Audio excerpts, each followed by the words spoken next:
นี้เบนแบมจะไปแข่งคาราเต้ครับ เป็นกำลังใจให้เบนแบมนะครับ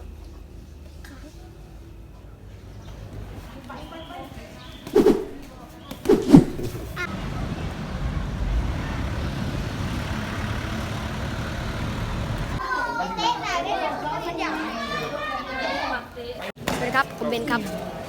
สวัสดีคอยแพนด้าครับก็มาที่การแข่งขันชิงแชมป์ทั่วประเทศลาวครับครั้งที่5ครับ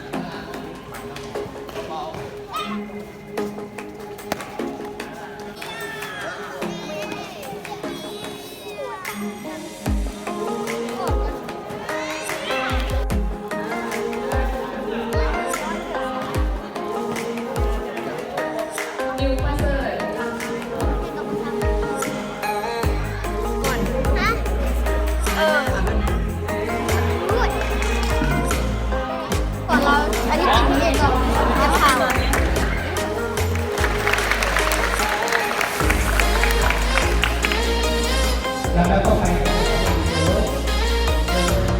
เลยน้องว่าแต่งแต่งนี่ขาดเลยลงอีกเลยนะเดี๋ยวลงอีกเลยนะ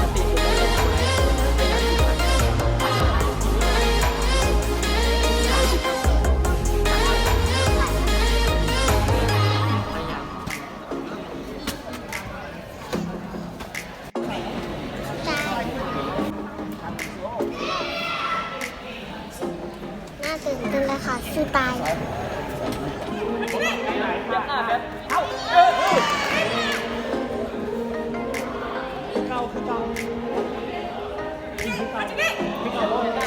นี่คือด้วยนี่เป็นเด็กน้อยเด้อ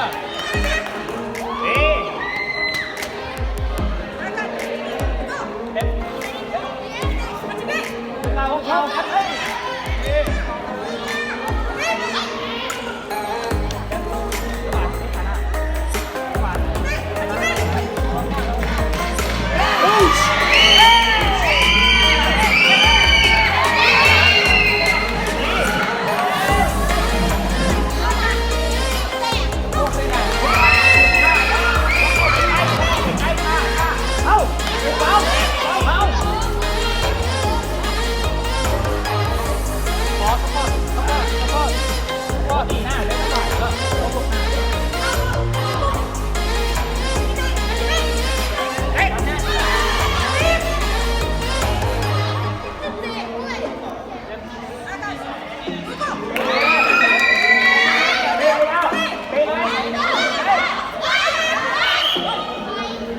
ฟาว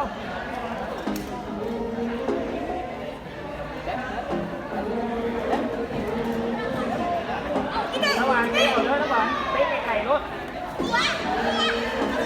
เลยน้ำหวานเป๊ะไก่รถเดี๋ยวตีหน้าตัวไก่รถได้เลยยังไงจริง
จะได้รับเหรียญครั้งแรกในชีวิตก็ทำเต็มที่ครับ ไม่ชนะก็ตามแต่สุดความสามารถแล้ว อยู่ตัวต่ออยู่ตัวต่อ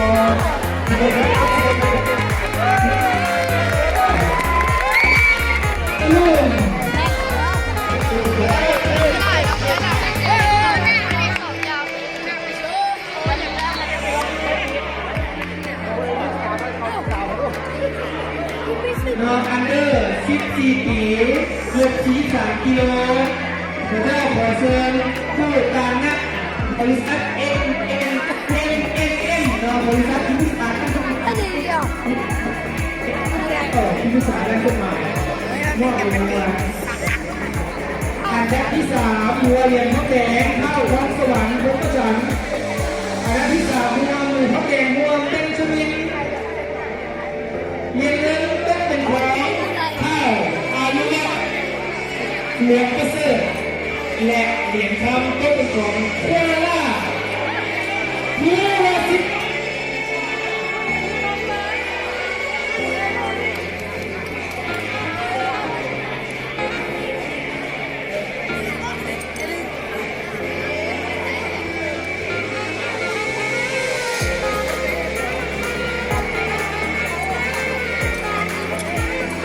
อาจจะเป็นการมอบเงิน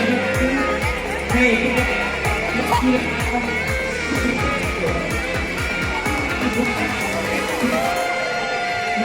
คืองานขามีหลางานขายทำงานพร้อมชิมพร้อมชิมงานพร้อมชิมงานพร้อมชิม